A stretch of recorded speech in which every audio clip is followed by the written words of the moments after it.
Hey, you're watching The Political Vigilante. My name is Graham Elwood. Look what you get there. Look at that. You get a motion graphic. How exciting. Folks, if you go to patreon.com/Graham Elwood, you're supporting the show and you get to participate. Like at the $5 level, you get to submit an article or a topic for me to talk about. This article was submitted by Crafty Geek.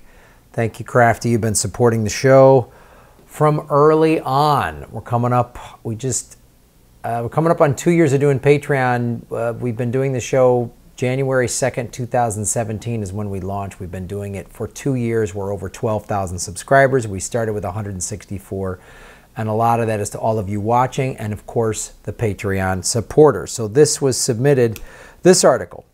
The FBI investigation of Trump as a national security threat is itself a serious danger. But J. Edgar Hoover pioneered the tactic. Glenn Greenwald wrote this article in The Intercept. It came out January 14th. This is a really interesting article, and it shows a lot. It's a very in-depth article. I would suggest reading the whole thing.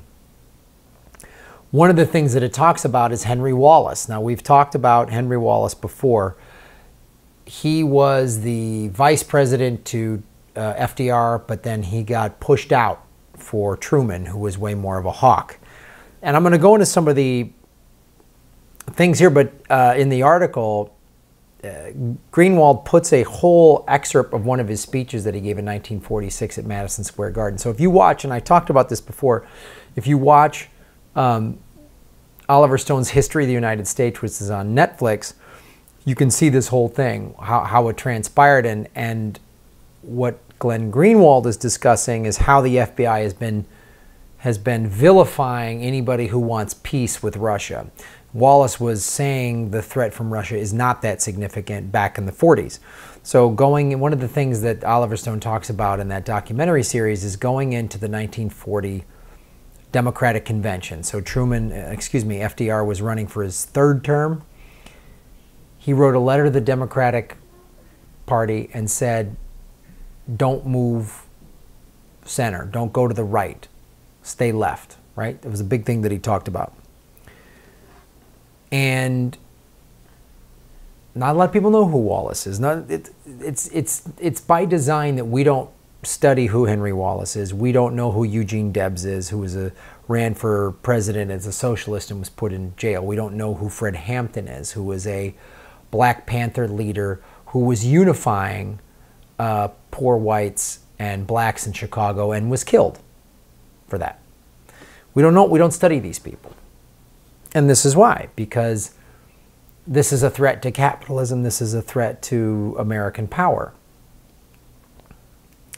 Last week, the New York Times reported that the FBI in 2017 launched an investigation of President Trump to consider whether the president's own actions constituted a possible threat to national security, and specifically whether he had been working on behalf of Russia against American interests, right? So this is another bombshell. Like they've just I know they played that video on the Jimmy Dore show. They've been saying bombshell for 2 years now. Now we're coming up into 3 years. Another new bomb. And I was thumbing through, I went through CNN.com and the BBC.com. And it's still new bombshell. Mueller said this to this Comey, to the Mueller, to the bombshell, to the thing, to the bombshell. You know what we're not talking about during all this? We're not talking about the fact that the planet is completely collapsing and we need to do stuff about it. The planet is completely collapsing. So, and then what Greenwald points out in the New York Times article, it's another bombshell, and then this. The New York Times, no evidence has emerged publicly that Mr. Trump was secretly in contact with or took direction from Russian government officials. This is in the New York Times. Open inquiry whether Trump... Then they always just sneak these things in the end. It's just... They have no actual evidence. I'm not a Trump supporter. I'm not a Putin lover. I'm so sick of hearing about this. there's reports coming out now that saying the oceans are going to die even sooner than the 11, that they're going to be dying within 8 years. Like, Russia, shut the fuck up. This is, without exception, the worst scandal in the history of the United States, pronounced NBC News resident ex-CIA operative, who, along with a large stable of former security state agents employed by that network, is now paid to analyze and shape the news. Yeah, NBC, we've talked about this before, is basically a direct arm of the intelligence community. I mean, all they have on there is all these ex-CIA and NSA people who are just intelligence experts, whose job it is to push the narrative of war, never-ending war, never-ending war, never-ending war. That's all they're meant to do.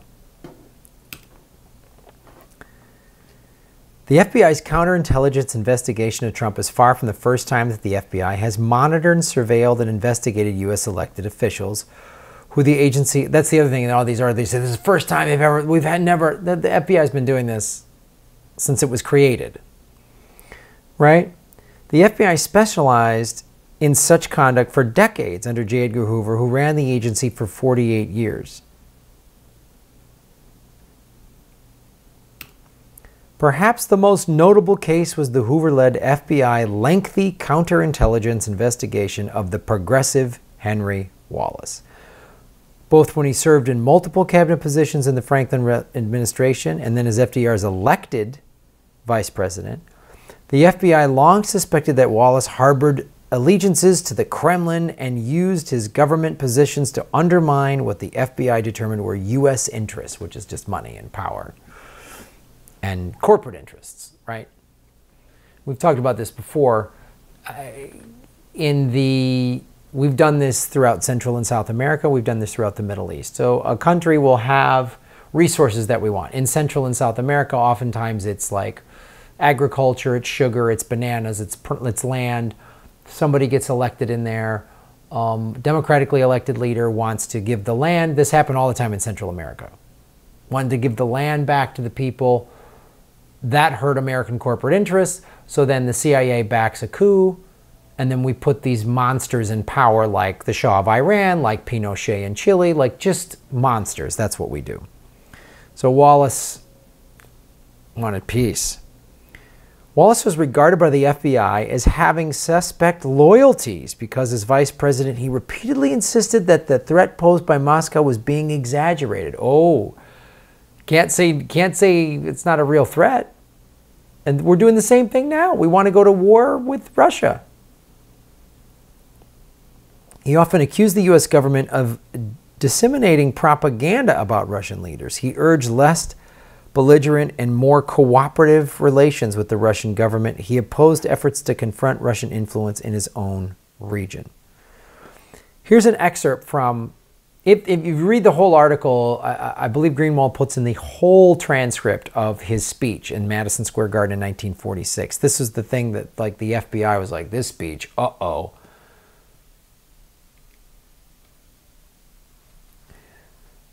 The real peace treaty we now need is between the United States and Russia. Again, this is 1946, okay? On our part, we should recognize that we have no more business in the political affairs of Eastern Europe than Russia has in the political affairs of Latin America, Western Europe, and the United States. We may not like what Russia does in Eastern Europe. Her type of land reform, industrial exploitation, and suppression of basic liberties offends the great majority of the people of the United States. This is just an excerpt, right? The name of the speech was The Way to Peace, okay? So, we may not like what Russia does. So he's not saying, oh, Russia, they're so great, we love them, they're awesome. Back in 1946, liberties offends the majority of the people because that's what the Soviet Union. We might not like it, but who are we and why are we always going to go to war? Well, we know it's war for profit, right? So what have we been doing for a while now? So in 2012, Mitt Romney said, We need a Russia, Russia, Russia. And in that great debate where they're sitting at the table in 12, Obama goes, the 80s called, they want their foreign policy back. Like, why are you guys still talking about Russia? Obama said that. Everyone cheered him and said, look how out of touch the Republicans are. Now, a Democrat, oh, Russia, Trump is Russia, Russia, Russia, Russia. So here's what we're doing now. U.S. leads war games near Russian border with 18,000 troops on the eve of the World Cup. So we did this in the summer. The World Cup was in Russia, right? America didn't even qualify for the World Cup because we were playing shitty soccer. War games, 18,000. Drills show demonstration of the commitment and solidarity of NATO forces in the face of aggression from Moscow. Face of aggression? Where is the Soviet Union putting 18,000 troops? Again, I'm not a Putin fan. But this is what we do this time and time again. So Zbigniew Brzezinski, of course, armed the Mujahideen before the Russia invasion. We learned that, right? For the war in Afghanistan. Let me show you the real reason why we got to have Russia, Russia, Russia. Defense spending. This is a massive graph, and you even see this glare here from my light that shines on my face. Let me see if I can block that right there. So this is U.S. defense spending in the billions. Okay, look at the spike here. Okay, this is World War I. Okay, no war. This is World War II. Okay. Then it drops. Low point, 46. Oh, that's right around when Wallace gave his speech. Ooh, we need to get that back up. So now we start the Cold War era. Okay. This is in the 50s and 60s. This is the Cold War. Okay, then we get a spike here. This is Vietnam. Oh, that was good for business. Vietnam was good for business. Then it takes a lull. 1980. Who gets voted in? Oh, Reagan. Reagan gets voted in. Look, it spiked. I mean, I know this graph is huge. I gotta walk out of the way here. Then it spikes. This is all the height of the Cold War. Okay, 89, 90. So in here, this is when the Soviet Union collapsed, the fall, right? Starts to dip. It gets low in 2000. What happens after that? Oh, 9/11 happens. Weird. And then we got to spend all for the global war on terror. It starts to dip a little bit. Obama pulls us out, but he just keeps this never-ending drone strike war. And now we're back in business here.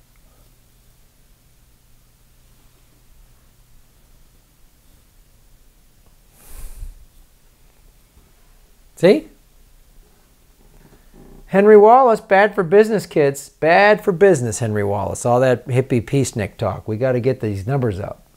Get the war machine going. And this graph is adjusted for inflation for 2009 dollars.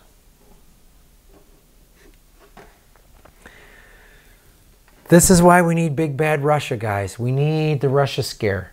We need the spike. We need to get it back up.